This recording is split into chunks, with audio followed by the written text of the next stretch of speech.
இன்றைய நற்செய்தி வாசகம் லூக்கா எழுதிய நற்செய்தி 11ஆம் அதிகாரம் இறைவசனம் 14-23 முடிய. ஒரு நாள் இயேசு பேச்சிழந்த ஒருவரிடமிருந்து பேயை ஓட்டினார். பேய் வெளியேறவே பேச்சற்றவர் பேசினார்.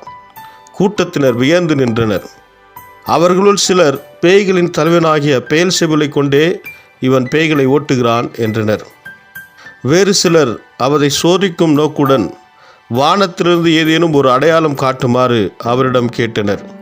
இயேசு அவர்களுடைய சிந்தனைகளை அறிந்து அவர்களிடம் கூறியது, தனக்கு எதிராக தானே பிளவுபடும் எந்த அரசும் பாழாய்ப்போகும்.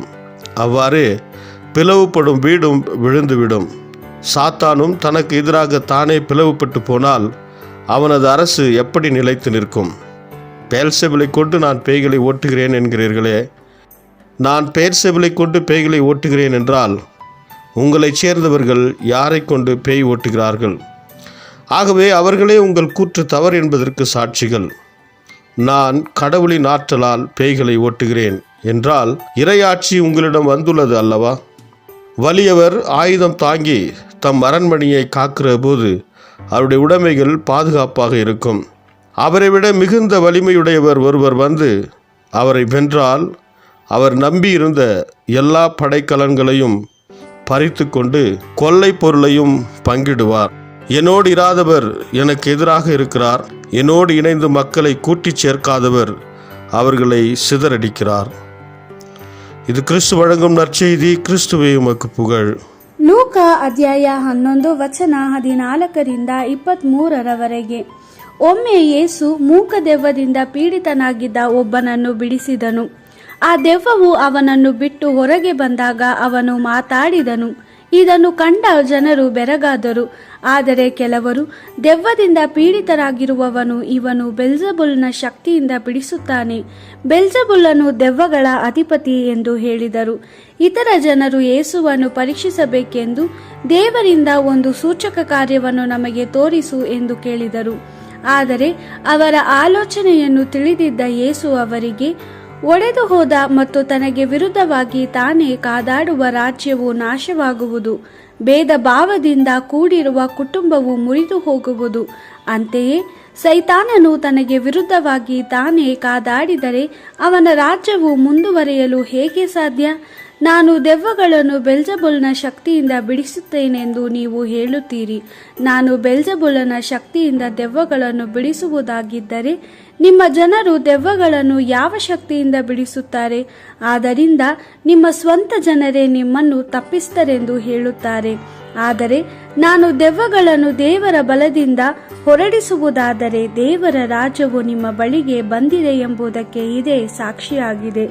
ಒಬ್ಬ ಬಲಿಷ್ಠನು ಅನೇಕ ಆಯುಧಗಳಿಂದ ಸುಜ್ಜಿತನಾಗಿ ತನ್ನ ಮನೆಯನ್ನು ಕಾಯುತ್ತಿರುವಾಗ ಮನೆಯೊಳಗಿರುವ ವಸ್ತುಗಳು ಸುರಕ್ಷಿತವಾಗಿರುತ್ತವೆ. ಆದರೆ ಅವನಿಗಿಂತಲೂ ಬಲಿಷ್ಠನಾದ ಮತ್ತೊಬ್ಬನು ಬಂದು ಅವನನ್ನು ಸೋಲಿಸಿದರೆ ಮೊದಲನೆಯ ಬಲಿಷ್ಠನು ತನ್ನ ಮನೆಯನ್ನು ಸುರಕ್ಷಿತವಾಗಿಡುವುದಕ್ಕಾಗಿ ಅವಲಂಬಿಸಿಕೊಂಡಿದ್ದ ಆಯುಧಗಳನ್ನೆಲ್ಲ ಆ ಮತ್ತೊಬ್ಬ ಬಲಿಷ್ಠನು ತೆಗೆದುಕೊಂಡು ಹೋಗುವನು. ಬಳಿಕ ಆ ಮತ್ತೊಬ್ಬ ಬಲಿಷ್ಠನು ಆ ಮನುಷ್ಯನ ವಸ್ತುಗಳನ್ನು ತನಗೆ ಇಷ್ಟ ಬಂದ ಹಾಗೆ ಮಾಡುವನು. ನನ್ನೊಂದಿಗಿಲ್ಲದವನು ನನಗೆ ವಿರುದ್ಧವಾಗಿದ್ದಾನೆ, ನನ್ನೊಂದಿಗೆ ಶೇಖರಿಸದವನು ಚದರಿಸುವವನಾಗಿದ್ದಾನೆ. ದೇವರ ವಾಕ್ಯವಿದು.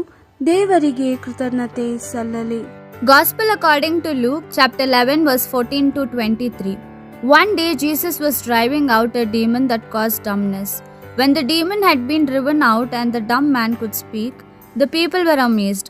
Yet some of them said, "He drives out demons by the power of Beelzebul, the chief of the demons." While others wanted to put him to the test by asking him for a sign from heaven.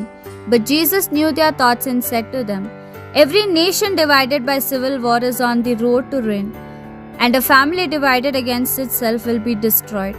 If Satan is also divided, how long can Satan's power last? How then can you say that I drive out demons by calling on Beelzebul? And if I drive out demons by relying on Beelzebul, by whose power do your sons drive them out? They therefore refute you. But suppose I drive out demons by the finger of God, would not this mean that the kingdom of God has come upon you? As long as the strong and armed man guards his house, his goods are safe. But when one stronger than he attacks and overcomes him, the challenger takes away all the weapons he relied on and disposes of his spoils. Whoever is not with me is against me, and whoever does not gather with me scatters. This is the word of the Lord. Thanks be to God.